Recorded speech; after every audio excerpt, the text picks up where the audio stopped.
నేనేమన్నానంటే గ్రామంలో ఉన్న సమస్యలు ఉంటే మనం వెళ్ళి మాట్లాడాలి, అధికారులతో మాట్లాడాలి, మండల పార్టీ కూర్చోవాలి, పిలిపించాలి, ఆ సమస్య పరిష్కరించాలి. అది పోయింది. ఎందుకు పోయింది కూడా నేను చెప్తా.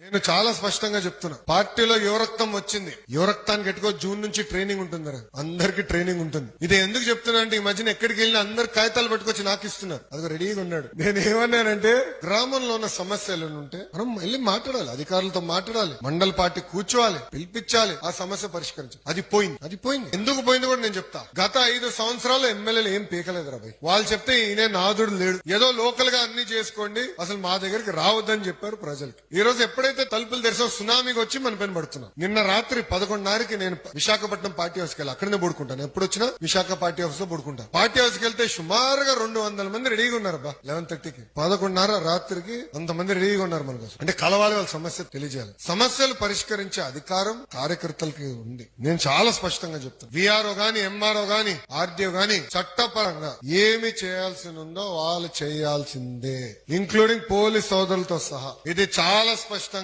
నేను ఇన్ఛార్జ్ మంత్రి గారు కూడా చెప్తాం జరిగింది. ఈ రోజు మంత్రి గారు నేను కోరతాం జరిగింది, డిస్కస్ చేశాం. అది అధికారులకి నేను చెప్తాను, ఈ సభాముఖంగా కార్యకర్తలకి, నాయకులు నేను తెలుపుతున్నాను. తెలుగుదేశం పార్టీ కార్యకర్తలు కబ్జాదారులు కాదు, మనం ఎవరు కొట్టాం, మనం ప్రజల కోసం సేవ చేసానికి వచ్చాం. ఇప్పుడే పల్లన్న అన్నారు, విశ్వవిఖ్యాత నట సార్వభౌమ స్వర్గీయ శ్రీ నందమూరి తారక రామారావు గారి సిద్ధాంతాలు మనకున్నాయి. ఇప్పుడు కూడా ఆ సిద్ధాంతాల పరంగా మనం అందరం నడవాలి. తెలుగు వాళ్ళు ఎక్కడున్న అగ్రస్థానంలో ఉండాలనేది మన లక్ష్యం. అన్ని రాష్ట్రాల కన్నా అన్ని రంగాల్లో ఆంధ్ర రాష్ట్రం నంబర్ 1 ఉండాలి, తెలుగు వాళ్ళు నంబర్ 1 ఉండాలనేదే మన లక్ష్యం. దానికి మనందరం కష్టపడాలి, కలిసికట్టుగా పని చేయాలి.